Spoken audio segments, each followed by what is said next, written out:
किसी गांव में एक साधु रहा करता था। वह जब भी नाचता था तभी बारिश होती थी। इसलिए गांव के लोगों को जब भी बारिश की ज़रूरत होती तब यह लोग उस साधु के पास जाते और उनसे अनुरोध करते कि वह नाचे, और जब वह नाचने लगते तो बारिश ज़रूर होती थी। कुछ दिनों बाद 4 लड़के शहर से गांव में घूमने आए।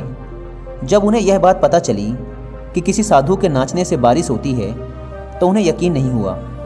शहरी पढ़ाई लिखाई के घमंड में उन्होंने गांव वालों को चुनौती दे दी कि अगर हम भी नाचेंगे तो बारिश होगी, और अगर हमारे नाचने से बारिश नहीं हुई तो साधु के नाचने से भी बारिश नहीं होगी।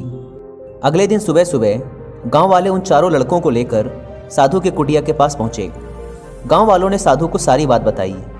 फिर उन लड़कों ने नाचना शुरू किया। पहले लड़के ने नाचना शुरू किया। आधा घंटा बीत गया। फिर पहला लड़का थक कर बैठ गया, पर बादल नहीं दिखे। कुछ देर बाद दूसरे लड़के ने नाचना शुरू किया, और 1 घंटे बीतते बीतते वह भी थक कर बैठ गया।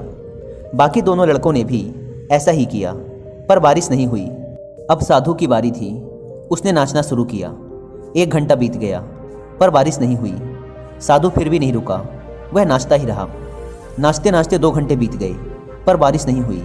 4 घंटे बीत गए, पर बारिश नहीं हुई। लेकिन साधु तो रुकने का नाम ही नहीं ले रहा था। धीरे धीरे शाम ढलने लगी कि तभी बादलों की गड़गड़ाहट सुनाई दी, और थोड़ी देर बाद जोरों की बारिश होने लगी। यह देखकर चारों लड़के दंग रह गए और तुरंत साधु से क्षमा मांगी। फिर चारों लड़कों ने साधु से पूछा, बाबा, भला ऐसा क्यों कि हमारे नाचने से बारिश नहीं हुई और आपके नाचने से बारिश हो गई? साधु ने उत्तर दिया, जब मैं नाचता हूँ तो 2 बातों का ध्यान रखता हूँ। पहली बात तो मैं यह सोचता हूँ कि अगर मैं नाचूंगा तो बारिश को होना ही पड़ेगा, और दूसरी यह कि मैं तब तक नाचूंगा जब तक कि बारिश ना हो जाए। सफलता पाने वाले में भी यही गुण विद्यमान होता है।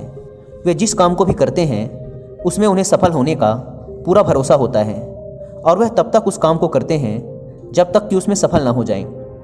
इसलिए अगर हमें सफलता हासिल करनी है तो इस साधु की तरह ही अपने लक्ष्य को प्राप्त करना होगा।